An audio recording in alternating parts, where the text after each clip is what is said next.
পৃথিবীতে যখনই বড় কোনো রেভলিউশন হয়, প্রত্যেকটা রেভলিউশনের পরে একটা বই পড়ার রেকমেন্ডেশন বারবার উঠে আসে, যেই বইটা হলো জর্জ অরওয়েলের অ্যানিম্যাল ফার্ম। বাংলাদেশের এই রেভলিউশনের পরেও অনেক মানুষ বলেছেন অ্যানিম্যাল ফার্ম বইটা সবার পড়া উচিত। আমি জানি আপনারা অনেকে হয়তো পড়ার সময় পাবেন না, সো এই ভিডিওটা অ্যানিম্যাল ফার্মের একটা ডিটেইলড রিভিউ। জর্জ অরওয়েল যিনি এই বইটা লিখেছিলেন, তার এই অ্যানিম্যাল ফার্মকে বলা হয় পৃথিবীর সেরা বইগুলোর একটা, এবং এই বইয়ের ডিমান্ড এত ছিল যে সেকেন্ড ওয়ার্ল্ড ওয়ারের পরে 1945-এর পরে এই বই ছাপানোর জন্য এনাফ কাগজ পাওয়া যাইতো না, এবং কাগজের শর্টেজ পর্যন্ত হয়ে গিয়েছিল এই বইকে প্রিন্ট করার জন্য। শত শত ভাষায় এই বইয়ের অনুবাদ হয়েছে এবং এই বই অনেক স্কুলেও পড়ানো হয়। এবং এত কিছু শুনে আপনার মনে হইতে পারে যে হ্যাঁ, এটা মনে হয় খুব জ্ঞানীদের একটা বই, এটা মনে হয় খুব ইতিহাসের একটা বই। একদমই তাই না। কেতাবি ভাষায় যদি আমি বলি বা অফিসিয়াল নাম যদি বলি, এটা একটা ফ্যান্টাসি বই, বা বাংলায় যদি বলি এটা একটা রূপকথার বই। রূপকথার এই বই কিভাবে এত জনপ্রিয় হলো, প্রত্যেকটা আন্দোলন এবং রেভলিউশনের পরে রূপকথার এই বইয়ের কথা বারবার কেন আসে, জানতে হলে আপনার বুঝতে হবে অ্যানিম্যাল ফার্মের গল্পটা। কাহিনী শুরু ইংল্যান্ডের একটা ফার্মে। জোন্স সাহেব যিনি এই ফার্মের মালিক, তিনি এবং তার বউ মাত্র সারাদিন কাজকর্ম করে ফার্মে ঘুমাচ্ছেন। ঘুমানোর সাথে সাথেই ওই ফার্মের সব পশু পাখি কথা বলা শুরু করলো। ফার্মের সবচেয়ে জ্ঞানী যে শুকরটা, সেই শুকরটা একটা স্বপ্ন দেখেছে এবং এই স্বপ্নের ব্যাপারে সে ফার্মের বাকি সব অ্যানিমালদের জানাইতে চায়। সবাই তাড়াতাড়ি ছুটে আসলো এবং চারিদিকে সাজ রব পড়ে গেল যে গত রাতে শুকর সাহেব একটা স্বপ্ন দেখেছেন এবং এই স্বপ্নের ব্যাপারে সে আমাদের সবাইকে জানাইতে চায়। ঘোড়া আসলো, হাঁস আসলো, মুরগি আসলো, কুকুর আসলো, অন্যান্য শুকররা আসলো, বোয়াররা আসলো, যত অ্যানিমাল ছিল ফার্মের ভিতরে, ইভেন ফার্মের উপর দিয়ে যেসব পাখি ওড়াউড়ি করতো, কাক, কবুতর, হাঁস, তারা সবাই আসলে আসলো।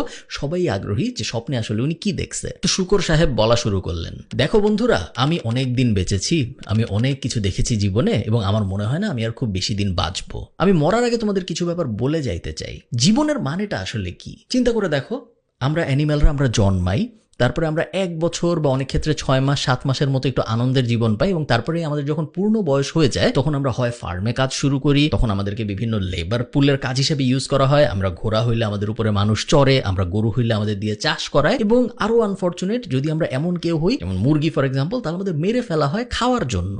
এবং এই সব কিছু কে করে? এই সব কিছু করে মানুষ। মানুষ সবচেয়ে আজাইরা জাতি, মানুষের কোনো ক্ষমতাই নেই, বাট তারপরেও আমাদের উপরে ছড়ি ঘুরায়। তুমি চিন্তা করে দেখো, মানুষ দুধ দিতে পারে না, গরু পারে। মানুষ ডিম পারতে পারে না, মুরগি পারে। মানুষ, যদি আমরা না থাকতাম অ্যানিম্যালরা, তাহলে কিছুই করতে পারতো না, কিন্তু তারপরেও মানুষ আমাদেরকে এইভাবে ছড়ির উপর ঘুরায় এবং আমাদের দিয়ে এত কষ্ট করায়। চিন্তা করে দেখো তো, যদি মানুষ না থাকতো, আমরা এত যে ফসল ফলাই, আমরা যে এত চাষবাস করি, পৃথিবীতে যে এত ঘাস, আমরা খেয়ে কোনোদিন শেষ করতে পারতাম না। হাজার হাজার লাখ লাখ কোটি কোটি অ্যানিমালস খুব আরামে থাকতে পারতো যদি মানুষ নামের প্রাণীটা না থাকতো। কেন আমি তোমাদের এগুলা বলছি? তার কারণ এখন সময় এসেছে প্রতিবাদ করার।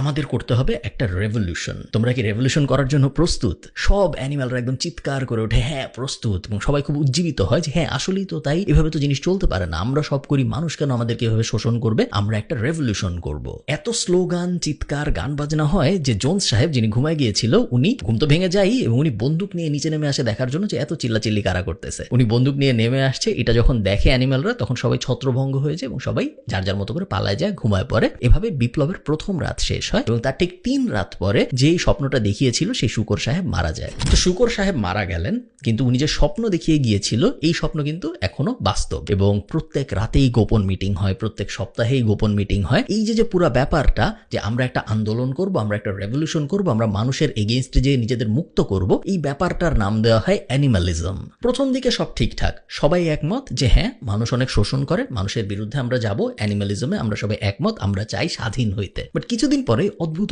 প্রশ্ন আসা শুরু হয়। একটা ঘোড়া ছিল, যে ঘোড়াটার চিনি অনেক পছন্দ ছিল ওই ফার্মে। তো ওই ঘোড়াটা একদিন আন্দোলনের ভিতরে জিজ্ঞেস করে যে আচ্ছা, যদি আমরা স্বাধীন হয়ে যাই এবং যদি আমরা সব মানুষকে মেরে ফেলি, তাহলে আমি চিনি কি খেতে পারবো? বাকিরা তখন সবাই বলে যে ধুর, তুই হলি পরাধীন, তুই এখন চিন্তা করতেছিস তুই চিনি খাবি। চিনি খাওয়া সম্ভব না, কারণ চিনি কখনো অ্যানিমালরা ডিরেক্ট বানাইতে পারে না, মানুষের হেল্প লাগে চিনি বানানোর জন্য। চিনি তো সরাসরি মাটির থেকে বা গাছের থেকে হয় না। তো না, তুই চিনি পাবি না, কিন্তু তারপরেও তোর আন্দোলনে সমর্থন দিতে হবে, কারণ আমরা এখন যে গোলটা অ্যাচিভ করার চেষ্টা করতেছি, এটা তোর চিনি খাওয়ার যে আনন্দ, ওইটার থেকে অনেক বেশি ইম্পর্টেন্ট। আরেকটা খুব সুন্দর মেয়ে পাখি এসে জিজ্ঞেস করে আচ্ছা, আমার গলায় এখন আমি একটা লকেট পরি, এই লকেটে আমার নাম লেখা আছে, যখন আমরা স্বাধীন হয়ে যাব তখনও কি আমি আমার গলায় এই লকেট পরতে পারবো? তখন কি আমি আমার যা ইচ্ছা তাই পরতে পারবো? সবাই আবার চিৎকার করে বলে ধুর, আমরা এখন পরাধীন, আমাদের নাই জীবনের স্বাধীনতা, তুই আসছিস তুই কি পড়তে পারবি কি পড়তে পারবি না এটা নিয়ে চিন্তা করতে। এগুলো নিয়ে পরে কথা হবে। আপাতত আমাদের গোল একটা, আপাতত আমাদের দফা একটা, আমরা মানুষের থেকে মুক্তি চাই। বিদ্রোহের আগুন পশুদের মধ্যে দানা বাঁধতে থাকে এবং এর মধ্যেই একটা ঘটনা ঘটনা ঘটে। একদিন জোন্স সাহেব রাত্রেবেলা অনেক মদ খেয়ে শহরে ফেরত আসে বাসায়, এবং উনার ফার্মে উনি ফেরত আসার পরে উনি এবং উনার ওয়াইফ ঘুমায় যায়। ওনারা ভুলে যায় যে উনারা ওই দিন অ্যানিমালদের কোনো খাবার দেয় নাই। দেখেন ব্যাপারটা, অ্যানিমালরা এমন না যে এক রাত না খেয়ে বাঁচতে পারতো না। হ্যাঁ, এক রাত না খেয়ে ওরা বাঁচতে পারতো, ওদের তেমন কোনো ক্ষতি হইতো না, true. But at the same time এই যে পুঞ্জি পুঞ্জি পুঞ্জি পুঞ্জি ক্ষোভ, এই যে গত 10 বছরের ক্ষোভ, গত 5 বছরের ক্ষোভ, ওদেরকে অনেক কষ্ট করানোর ক্ষোভ, ওদেরকে ঠিকমতো জাস্টিস না দেওয়ার ক্ষোভ, ওদেরকে ওদের উপর ন্যায় বিচার না করার ক্ষোভ, এই সব ক্ষোভ মিলে টিলে ওই যে একদিন খাবার দেয় নাই ভুলে, ওই ব্যাপারটায় সব স্ফুলিঙ্গর মতো আঘাত হানে এবং গরুরা ফার্স্টে বের হয়ে আসে দড়ি ছিঁড়ে যে আমাদেরকে খাবার দেয়নি, এটা কিভাবে হইতে পারে, আমরা এটা মানি না, আমরা রেভলিউশন করব। গরুদের দেখে ঘোড়ারাও বের হয়ে আসে এবং কিছুক্ষণের মধ্যে 10-15 মিনিটের মধ্যে পুরো অ্যানিমাল ফার্মের ভিতরে যত অ্যানিমাল ছিল সবাই বের হয়ে আসে এবং সবাই ওই ফার্মের যে মালিক জোন্স সাহেব তার বাড়ির দিকে দৌড়ানো শুরু করে যে এই মানুষ কিভাবে আমাদের খাবার না দিয়ে থাকে। বুঝতে হবে আপনাদের, ব্যাপারটা কিন্তু আসলে খাবারের না। এক রাতের খাবারের জন্য এই ক্ষোভ হয় নাই, এক রাতের খাবারের জন্য এই আন্দোলন হয় নাই। অনেক দিন ধরে যে অ্যানিমালিজম চলতেছিল, অনেক দিন ধরে যে বিদ্রোহ চলতেছিল, সেইটার শেষ পরিণতি হইল এই আন্দোলনটা। জোন্স সাহেব বারান্দা থেকে যখন দেখে যে সব অ্যানিমাল আমার দিকে ছুটে আসতেছে, সে উল্টা অবাক হয়। এতদিন ধরে এদের এত খাওয়াইলাম, এতদিন ধরে এত এদের আদর করলাম, ওই ঘোড়াটা, একটা ঘোড়া দৌড়ে আসতেছিল, ওই ঘোড়াটা দেখে জোন্স সাহেব ভাবে যে এই ঘোড়াটাকে আমি ব্রাশ পর্যন্ত করে দিছি, ওর কাঁধে লোমের উপরে আমি ব্রাশ দিয়ে ডলে ডলেও দিছি, ওদেরকে আমি কলার পরাইতাম সুন্দর সুন্দর, এত কিছুর পরে ওরা কেন আমার বিরুদ্ধে যাচ্ছে? জোন্স সাহেব বুঝেই না যে জিনিসটা আসলে কেন হচ্ছে। জোন্স সাহেব পালিয়ে যেতে বাধ্য হয়, ওনার সাথে ওনার বউ পালায় যায় এবং ফার্মের 4 কর্মচারী ছিল তারাও পালায় যায়। সবাই পালায় যেতে বাধ্য হয়, তার কারণ তাদেরকে যদি এই অ্যানিমালগুলা পেতো তাহলে তাদেরকে সঙ্গে সঙ্গে মেরে ফেলা হইতো। সবাই উল্লাস শুরু করে এবং সবাই মিলে জোন্স সাহেবের বাসায় ঢুকে যায়। বাসায় ঢুকে যাওয়ার পরে সবাই বাসা ভাঙচুর শুরু করে, কারণ এই বাসা স্বৈর শাসকের প্রতীক। এই বাসায় বিশাল ভাঙচুর হয়। ঘোড়াকে মারার জন্য যে হুইপ ব্যবহার করা হইতো ওইটা নিয়ে আসা হয়, শুকরকে জবাই করার জন্য যে ছুরি ব্যবহার করা হইতো ওইটা নিয়ে আসা হয়, গরুর যে খুর ছিল, ঘোড়ার যে খুর ছিল ওগুলা নিয়ে আসা হয়, যে স্যাডেল ছিল যেটার উপরে মানুষ বসতো, ঘোড়ার উপরে ওটা দিত, ওটার উপরে মানুষ বসতো, ওইটা নিয়ে আসা হয়। সব এনে বাসার সামনে জড়ো করে পুড়ায় ফেলা হয় এবং বিশাল এক আগুন জ্বালায় দেওয়া হয় এবং আগুনের ভিতরে স্বৈর শাসকের যত আলামত ছিল, এই সব ছুরি টুরি ইত্যাদি ইত্যাদি সবকিছু পুড়ায় ফেলা হয়, কারণ এখন অ্যানিমাল ফার্ম স্বাধীন হয়েছে। তছনছ করতে করতে আগুন জ্বালাইতে জ্বালাইতে সব অ্যানিমালরা ফার্মের বিভিন্ন জায়গায় জায়গায় ঘুমায় যায়, তার কারণ তারা সবাই টায়ার্ড, এমনিতেই সারাদিন খাবার পায়নি এবং তারপরে এত বড় একটা রেভলিউশন করতে হয়েছে। স্বাধীনতার ওই আনন্দটা নিয়ে যে যার মতো করে জায়গায় জায়গায় ঘুমায় পড়ে। পরের দিন সকালবেলা, স্বাধীন ফার্মের প্রথম সকাল, সবাই ভোরবেলা ওঠে, কারণ যেহেতু ওরা অ্যানিমাল সবাই ভোর 6টায় উঠে যায়, ভোর 5টায় উঠে যায়। বাট উঠে কেউ বুঝতেছে না যে আজকে আমরা কি করব, আজকে আমাদেরকে আদেশ দেওয়ার কেউ নাই, আজকে আমার কি করতে হবে আমি ঠিক নিশ্চিত না। আমি স্বাধীন, ইয়েস, আমার ভাল লাগতেছে, ইয়েস, বাট আমি করবোটা আসলে কি, এটা কোনো অ্যানিমাল বুঝতে পারতেছিল না। এরকম সময় দুইটা জ্ঞানী শুকর আসে। দুইটা জ্ঞানী শুকর এসে বলে, এতদিন ধরে যখন অ্যানিমালিজম চলতেছিল আমরা গোপনে গোপনে আরেকটা কাজ করতেছিলাম, আমরা পড়াশোনা শিখতেছিলাম। আমরা মিস্টার জোন্সের কিছু গোপন বইপত্র পেয়েছি, ওগুলা দেখে দেখে আমরা লেখাপড়া শিখে গিয়েছি। এবং ওরা আরো বলে, আমরা 7টা রুল লিখে এনেছি, এই রুলগুলা এখন থেকে অ্যানিমাল কিংডমের সবাই পালন করবে। 7টা রুল আমি আপনাদের বলতেছি না, ওটা খুব একটা জরুরি না, বাট কয়েকটা বলতে পারি। রুলগুলোর মধ্যে একটা ছিল, 2 পায়ে যারা হাঁটবে তাদেরকে আমরা এখন থেকে আর বিশ্বাস করব না, 4 পায়ে যারা হাঁটবে তাদের উপর আর কোনো অন্যায় অবিচার হবে না, কেউ এখন থেকে কোনো বেল্ট পরবে না, কেউ এখন থেকে খড়ের বিছানা, মানুষ যে বিছানা তৈরি করে দিত সেরকম বিছানায় ঘুমাবে না, ইত্যাদি ইত্যাদি। যাই হোক, এরপর আরো 1-2 দিন কেটে যায় এবং ফার্মে প্রথম সমস্যা দেখা দেয়। গরুগুলা যাদের দুধ দোয়ানো হয় নাই 2 থেকে 3 দিন, তারা কষ্ট পাওয়া শুরু করে, কারণ এখন দুধ দোয়ানোর জন্য কোনো মানুষ নাই। অনেক কষ্টে শুকররা, ঘোড়ারা পরামর্শ করে টোরে কোনো না কোনো ভাবে দুধ দোয়ানো পসিবল হয় এবং 5 বালতি দুধ পাওয়া যায়। এখন প্রশ্ন হলো, এই দুধ নিয়ে কি করব আমরা? আগে তো জোন্স সাহেব দুধ নিয়ে যেত বিক্রি করার জন্য, বাট এখন তো অ্যানিমালরা তো আর বিক্রি করতে পারবে না মানুষের কাছে দুধ। দুধ ওইভাবে 5 বালতি রেখে দেওয়া হয়, রেখে দিয়ে সবাই যে যার মতো করে ওই দিনের কাজে চলে যায়। সারাদিন কাজ বাজ করে ফেরত আসার পরে কয়েকজন নোটিস করে যে ওই 5 বালতি দুধ আসলে নাই। আশপাশে জিজ্ঞেস করা হয় যে এই 5 বালতি দুধের কি হইলো, সকালে যে দুধ দোয়ানো হইলো ওটা আসলে গেল কই? কেউ কোনো সদুত্তর দিতে পারে না যে দুধটার আসলে কি হয়েছে। যাই হোক, এভাবে দিন চলতে থাকে, সবাই আগের মতোই কাজকর্ম করতে থাকে, প্রতিদিন সবাই চাষবাস করে, বাট এখন করতেছে নিজের জন্য। আগে করতে হইতো মানুষের জন্য, এখন আর মানুষের ঝামেলা নেই, এখন সবাই চাষবাস যা যা করতেছে সবকিছু করতেছে নিজেদের জন্য। অনেক কষ্ট হচ্ছে, কারণ অনেক মেশিন আছে যেগুলো মানুষ ছাড়া চালানো সম্ভব না, অনেক প্রসেস আছে যেগুলো আসলে জোন্স সাহেব এবং তার দল না থাকলে নিজেদের পক্ষে অ্যানিমালদের মধ্যে করা সম্ভব না। বাট তারপরেও কেউ একবারও ভুলেও বলে না যে আগের সময়টাই ভালো ছিল, মিস্টার জোন্সের শাসনামলী ভালো ছিল, এখন আমরা খারাপ আছি, এটা কেউ ভুলেও বলে না। বিভিন্ন সমস্যা সমাধানের জন্য বিভিন্ন কমিটি গঠন করা হয়। হয়, দুধ দোয়ানো কমিটি, ডিম কমিটি ইত্যাদি ইত্যাদি, যাদের কাজ হলো স্পেসিফিক প্রবলেমটা যেন আর একটু ইজ করা যায়, আর একটু সহজে সলভ করা যায়, এই ব্যাপারগুলো নিয়ে কাজ করতে। প্রত্যেকটা কমিটি চালানোর জন্য চাঁদা তোলা শুরু হয় এবং এই চাঁদা দেয় সাধারণ অ্যানিম্যালরা। একদিন এক ঘোড়া কাজ করে ফেরত আসতেছিল এবং ফেরত আসার সময় সে দেখে একটা শূকর, ওই যে জ্ঞানী 2 শূকর ছিল তাদের মধ্যে একজন এক বালতি দুধ নিয়ে হেঁটে হেঁটে একটা ঘরের দিকে যাচ্ছে। তো ঘোড়াটা ওর পিছন পিছন যায় এবং ও দেখে যে এই শূকরটা আসলে খড়ের সাথে এই দুধ মিশায় খায়। সবাই রাগ হয়ে যায় যে এতদিন ধরে তো কেউ বুঝতো না যে দুধ আসলে কই যাইতো, বিভিন্ন সময় দুধ হারায় যাইতো, এবং এখন দেখা যায় যে এই দুধ আসলে শূকররা, যে 2 জ্ঞানী শূকর ছিল যাদের পড়ালেখা আছে, তারা খড়ের সাথে মিশায় নিজেরা খেয়ে ফেলতো। সবাই অনেক রেগে যায় এবং 2টা শূকরকে জিজ্ঞেস করা হয় একদম মাঝখানে বসায় যে তোমরা দুধ চুরি করতেছিলা কেন? শূকরগুলা চিৎকার করে বলে যে তোমাদের কি মনে হয় আমরা দুধ চুরি করতেছিলাম আমাদের জন্য? না, একদমই না, আমাদের দুধ খাইতে ভালোও লাগে না, তারপরেও আমরা দুধ খাই কারণ দুধ খেলে ব্রেইন ভালো হয়, এবং আমাদের ব্রেইন যদি ভালো না হয় তাহলে আমরা জোনসের এই ফার্ম শাসন করতে পারবো না, আমরা জোনসের এই ফার্ম চালাইতে পারবো না, এবং আমরা যদি দুধ না খাই, আমরা যদি আমাদের ব্রেইন ভালো না করি, আমরা যদি এই ফার্ম চালাইতে না পারি, তাহলে আবার জোনসই ফেরত আসবে। তোমরা কি এটা চাও যে আবার জোনস ফেরত আসুক? সবাই চিৎকার করে বলে না, তা আমরা চাই না। তখন শূকররা বলে তাহলে আমাদের এই দুধ খেতে দিতে হবে, আমরা নিজেরাও দুধ খেতে চাই না, বাট তারপরেও আমাদের দুধ খেতে হবে তোমাদের ভালোর জন্য। সবাই মোটামুটি মেনে রাজি হয়ে যায়। আশপাশের ফার্মে, ওখানে কিন্তু পাশাপাশি অনেকগুলা ফার্ম ছিল, জোনসদের একটা ফার্ম, তার পাশে আর একটা ফার্ম, তার পাশে আর একটা ফার্ম, ইংল্যান্ডে অনেকগুলা ফার্ম পাশাপাশি। আশপাশের ফার্মে আস্তে আস্তে খবর যাওয়া শুরু করে, পাখিরা কবুতররা খবর নিয়ে যায় যে ওই ফার্ম স্বাধীন হয়ে গেছে। আশপাশের ফার্মের মালিকরা একটু টেনশনে পড়ে যায় যে ওই পাশের ফার্ম স্বাধীন হয়ে গেছে, আমাদের ফার্মে যে অ্যানিম্যালরা আছে এরা যদি বিদ্রোহ করে তাহলে কি হবে? সে এই ফার্মের মালিকগুলা একটা বুদ্ধি করে, আচ্ছা আমরা আমাদের অ্যানিম্যালদের সামনে আবল তাবল গল্প করব, এবং এই ফার্মের মালিকরা গল্প করা শুরু করে যে ওই যে পাশের ফার্ম যেটা স্বাধীন হয়েছে, ওই ফার্মে এখন খুব বাজে অবস্থা, ওই ফার্মে এখন কোনো আইন কানুনের ব্যবস্থা নাই, অ্যানিম্যালরা নিজেরাই নিজেদের মাংস খাচ্ছে, যে যার সাথে পারতেছে মারামারি করতেছে, ওখানে রেপ হচ্ছে, ওখানে খুনাখুনি হচ্ছে, ওখানে আগুন জ্বালানো হচ্ছে।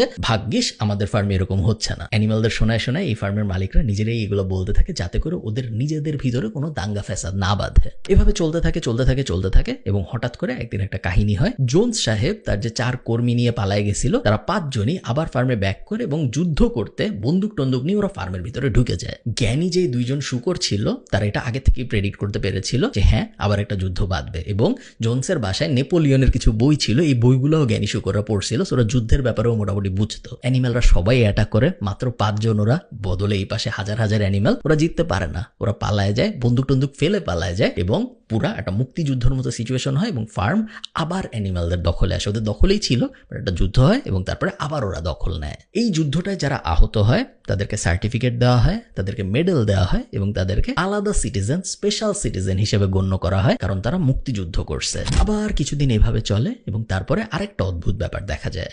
যে জ্ঞানী 2 জন শূকর ছিল, দেখা যায় যে এরা নিজেরাই অনেক ব্যাপারে একমত হইতে পারে না। একজন বলে যে আগে যখন জোনস ছিল তখন আমাদের ইলেকট্রিসিটি ছিল, রাত্রের বেলাও লাইট থাকতো, বাইরের থেকে কোনো অ্যানিমেল এসে আমাদের অ্যাটাক করতে পারতো না, আমাদের আবার ইলেকট্রিসিটি দরকার। ইলেকট্রিসিটির জন্য আমরা কি করবো? আমরা একটা উইন্ড মিল বসাবো, একটা বাতাস বিদ্যুৎ কেন্দ্র বসাবো একদম ফার্মের মাঝখানে, এবং তারপরে আমাদের আবার ইলেকট্রিসিটি আসবে। ও বইপত্র নিয়ে আসে যে জোনসের লাইব্রেরি থেকে, যে কিভাবে আবার উইন্ড মিল বানাইতে হয় এই বিষয়ে। অন্য শূকর বলে ধুর, আমরা হইলাম অ্যানিমেল, আমরা উইন্ড মিল দিয়ে কি করবো? আমাদের রাত্রের বেলা কোনো কাজ নেই, লাইট লাগবে না, রাত্রে হইলে আমরা ঘুমায় যাবো। আবার 2 জন শূকরের মধ্যে একজন শূকর বলে যে এখন তো মানুষ নাই, এখন আমাদের অত কাজকর্ম নাই, এখনো আমরা কেন সপ্তাহে 6 দিন কাজ করি? আমরা রবিবার বাদ দিয়ে বাকি 6 দিনই কাজ করতেছি, যদিও আমাদের 6 দিন কাজ করার এখন কোনো প্রয়োজন নেই, এত খাবারের অ্যাবান্ডেন্স দিয়ে, এত বেশি খাবার দিয়ে কি হবে? আমরা কাজ করি, আমরা সপ্তাহে 3 দিন কাজ করবো এবং বাকি 4 দিন কাজ করবো না। অন্য শূকরটা বলে ধুর, আমরা হলাম অ্যানিম্যাল, আমাদের কাজ করতে হবে প্রত্যেকদিন ভোর থেকে রাত পর্যন্ত, এটাই আমাদের জীবন, এটা না করলে কিভাবে হয়? আমরা 6 দিনই কাজ করবো, আগের নিয়মেই সব চলবে, মাত্র একদিন আমরা ছুটি নিব।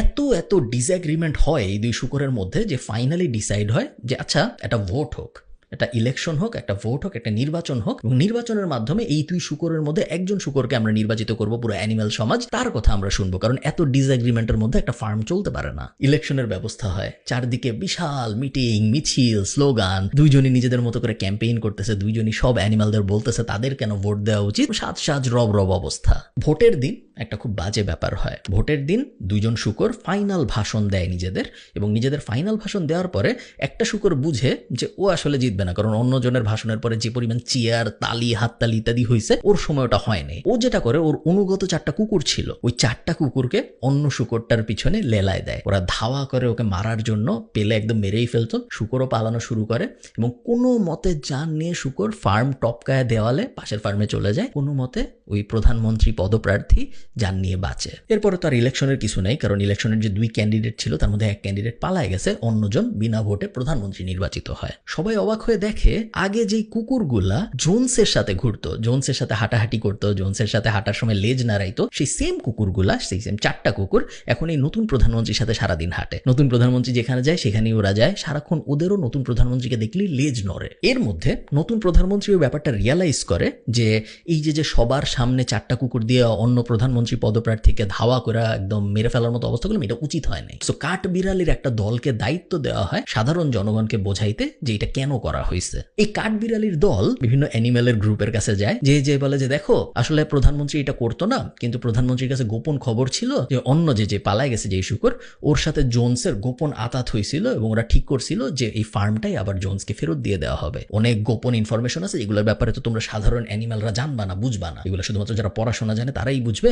তো আমাদের প্রধানমন্ত্রী এগুলো জানতো এবং উনি অনেক কষ্টের পরেও এরকম একটা ব্যবস্থা নিছে যাতে করে আমাদের ফার্মটা বাঁচানো যায়। আমাদের প্রধানমন্ত্রীর ক্ষমতার কোনো লোভ নাই, উনি ক্ষমতা চায়ও না, উনি প্রধানমন্ত্রী হইতে চায়ও নাই, উনি সব কিছু করছে শুধুমাত্র তোমাদের জন্য, শুধুমাত্র তোমাদের ফার্মকে বাঁচানোর জন্য। অনেকে এই কাহিনী মানে, অনেকে কাঠবিড়ালিদের কথা বিশ্বাস করে, অনেকে বিশ্বাস করে না। যারা বিশ্বাস করে না, দেখা যায় আস্তে আস্তে তারা নাই হয়ে যাচ্ছে। এক রাতে সবাই ঘুমায়, সকালবেলা উঠে দেখা যায় তাদের অনেকে নাই। আরেক রাতে সবাই ঘুমায়, উঠে দেখা যায় অনেকে নাই, এবং আস্তে আস্তে যারা মানে না এরকম মানুষের সংখ্যা কমা শুরু করে।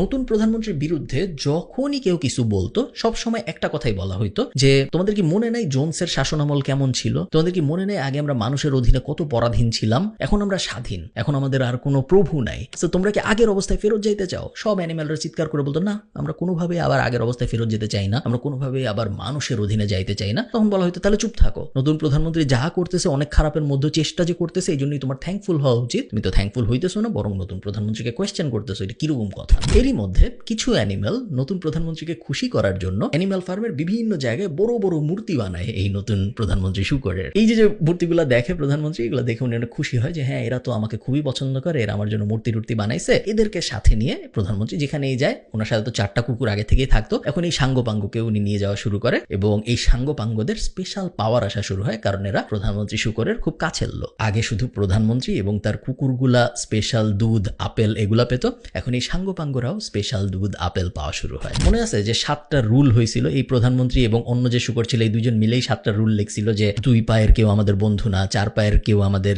শত্রু না, আমরা কখনো মানুষের দেয়া বিছানায় ঘুমাবো না, ইত্যাদি ইত্যাদি। নতুন প্রধানমন্ত্রী ঠিকই যে জোনসের বাসায় ওঠে এবং জোনসের বেডরুমে ঘুমানো শুরু করে। অনেকে বলে যে আচ্ছা, আমাদের সংবিধানে তো ছিল আমরা কখনো মানুষের দেওয়া বিছানায় ঘুমাবো না, তাহলে নতুন প্রধানমন্ত্রী কেন যায় এরকম জোনসের বেডরুমে যায় ঘুমাইতেছে? আবারও কাঠবিড়ালিদের দায়িত্ব দেওয়া হয় আবল তাবল বোঝানোর জন্য। কাঠবিড়ালিরা যে সাধারণ মানুষকে বোঝায় যে প্রধানমন্ত্রীর কোনো ইচ্ছা নাই এরকম বিছানায় ঘুমানোর, প্রধানমন্ত্রী ঘুমাচ্ছে এসব বিছানায় কারণ এরকম বিছানায় ঘুমাইলে পিঠটা সুন্দর থাকে, যদি পিঠটা সুন্দর থাকে তাহলে ওনার বডিটা স্ট্রেংথি থাকে, এবং বডিতে যদি অনেক শক্তি থাকে তাহলে উনি সামনে যে বিপদ আসতেছে, আবার জোনস আসবে, আবারও যুদ্ধ হবে, ওইসব বিপদের জন্য মোকাবেলা করতে হবে। মোকাবেলার জন্য শক্ত বডি দরকার এবং অনেক পড়াশোনা দরকার। এই জন্যই আসলে উনি বিছানায় ঘুমাচ্ছে। ওনার নিজেরও বিছানায় ঘুমাইতে খুব একটা ভালো লাগে না, জাস্ট তোমাদের জন্যই উনি বিছানায় ঘুমাচ্ছে। কঠিন একটা শীতকাল আসে এরপর এবং খাবারের অনেক শর্টেজ দেখা যায়, অ্যানিমেলদের মধ্যে অনেকে মারা যায়, অনেকের বিভিন্ন ধরনের অসুখ হয়, সব মিলে খুব বাজে একটা অবস্থার সৃষ্টি হয়। সবাই প্রধানমন্ত্রীর সাথে কথা বলতে চায় যে প্রধানমন্ত্রী এরকম একটা বাজে অবস্থা, আমাদেরকে বাঁচানোর জন্য আপনি কিছু করেন। কিন্তু যখনই কেউ প্রধানমন্ত্রীর সাথে কথা বলতে যায়, প্রধানমন্ত্রী তখন জোনসের বাসায় থাকে, ওই বাসার প্রত্যেকটা দরজায় একটা করে কুকুর গার্ড বসানো, এবং কেউ প্রধানমন্ত্রীর কাছে কাউকে যেতে দেয় না এবং বলা হয় প্রধানমন্ত্রী পড়াশোনা নিয়ে অনেক বিজি আছেন, প্রধানমন্ত্রী এখন কারোর সাথে দেখা করতে পারবেন না।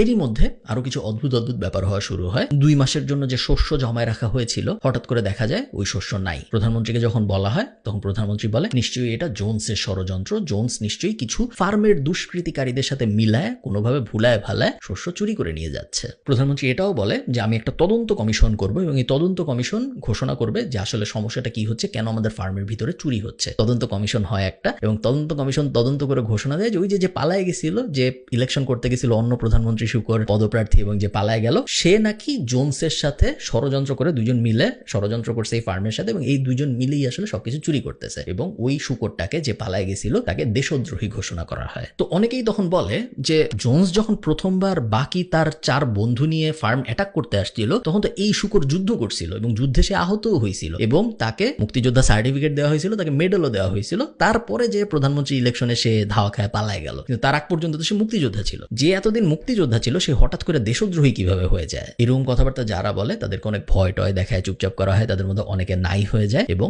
ওই মেডেল, ওই মুক্তিযোদ্ধার সনদ সবকিছু প্রধানমন্ত্রী বাতিল ঘোষণা করেন। অবস্থা এমন দাঁড়ায়, আগে যেই শুকর বাকি অ্যানিমালদের সাথে থাকতো, আগে যেই শুকরকে একদম স্বাভাবিক নামে ডাকা যেত, সবাই একসাথে ঘুমাইতো একদম মাটির মধ্যে, সে এখন থাকে জোনসের বাসায়, যেটার নাম এখন প্রধানমন্ত্রীর কার্যালয়। এবং এই শুকরকে এখন আর নর্মাল নামে ডাকা যায় না, তাকে ডাকতে হয় মাননীয় লিডার বলে, তাকে ডাকতে হয় মাননীয় প্রধানমন্ত্রী বলে। নর্মাল ভাবে তার ব্যাপারে যে কোনো কথা বললেই হয় তার কুকুরগুলো, তার যে 4টা পোষা কুকুর আছে তারা, অথবা তার যে সাঙ্গবাঙ্গ আছে যারা মূর্তি বানাইছিল, এই বানাইছিল, ওই বানাইছিল, তারা ধেয়ে আসে এবং তারা অবিচার করার চেষ্টা করে। শুধু তাই না, ফার্মে যত গান লেখা হয়, যত কবিতা লেখা হয়, সবকিছু আগে প্রধানমন্ত্রীর কার্যালয়ে পাঠাইতে হয়। এটা প্রধানমন্ত্রী পড়েন এবং তার যদি পছন্দ হয় তাহলেই তার পারমিশন দেওয়া হয় যে হ্যাঁ এটা এখন ফার্মে ছড়ানো যাবে। যদি তার পছন্দ না হয় তাহলে তখনই ওটা ছিঁড়ে ফেলে দেওয়া হয়, ওটার আলোর মুখ দেখে না। ছোট ছোট যে অ্যানিমেল গুলা ফার্মে জন্মায় তাদের পড়াশোনার ব্যবস্থা করা হয়, কিন্তু দেখা যায় যে পড়াশোনার যে বই, এই বইগুলোর ভেতরে লেখা এই প্রধানমন্ত্রী কিভাবে আসলে ফার্মটা স্বাধীন করেছে জোনসের কাছ থেকে। ফার্মটা স্বাধীন যে সব অ্যানিমেল মিলে করলো, ফার্মটা স্বাধীনে যে আরেকজন প্রধানমন্ত্রীর ক্যান্ডিডেট শুকর ছিল যিনি পালায়ে গেছেন, ওগুলোর কোনো কথা আসলে এই বইগুলোর মধ্যে নাই। পুরো বইগুলোর মধ্যে লেখা শুধুমাত্র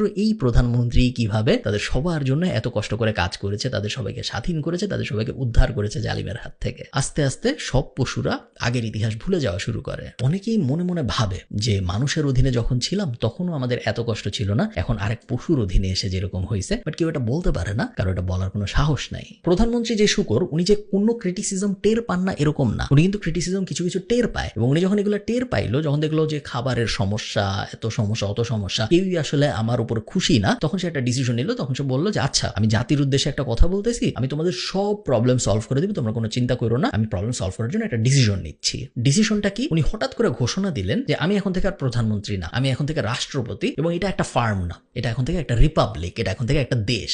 সবাই যখন বলে যে আচ্ছা বুঝলাম আপনি, আমরা এখন আর ফার্ম না, আমরা এখন একটা দেশ, আচ্ছা বুঝলাম আপনি প্রধানমন্ত্রী না, আপনি এখন থেকে প্রেসিডেন্ট, বাট আমার ফার্মে খাবার নাই, আমার বাসায় খাবার নাই, আমাদের অসুখ হইতেছে, আমাদের পানি নাই, এগুলোর সলিউশন কিভাবে হবে? নতুন প্রেসিডেন্ট তখন রাগ হয়ে যায়, রাগ হয়ে বলে যে তুমি কি ভুলে গেছো তুমি কোথা থেকে আসছো? তুমি একটা পরাধীন ফার্মের সাধারণ একটা পশু ছিলা যে মানুষের অধীনে কাজ করতা, এখন তুমি আর ফার্মে নাই, এখন তুমি আছো একটা স্বাধীন দেশে, এবং তোমার আরেকজন, তোমার মতোই আরেকজন, তোমার ভাই আরেক অ্যানিমেল তোমাকে শাসন করতেছে, তুমি এখন আর মানুষের অধীনে নাই। এত এত আনন্দের পরেও তুমি সামান্য খাবার নিয়ে, সামান্য পানি নিয়ে কেন টেনশন করতেছো? এখন তুমি স্বাধীন, এখন তুমি একটা স্বাধীন দেশের নাগরিক। পুরানো যে সংবিধান ছিল, যেখানে 7টা রুল ছিল, ওই সংবিধান ছিঁড়ে ফালায় দেওয়া হয়, প্রেসিডেন্ট নতুন সংবিধান বানায়। নতুন সংবিধানে একটাই লাইন, এক লাইনের সংবিধান, সেটা হলো all animals are equal but some animals are more equal than other animals.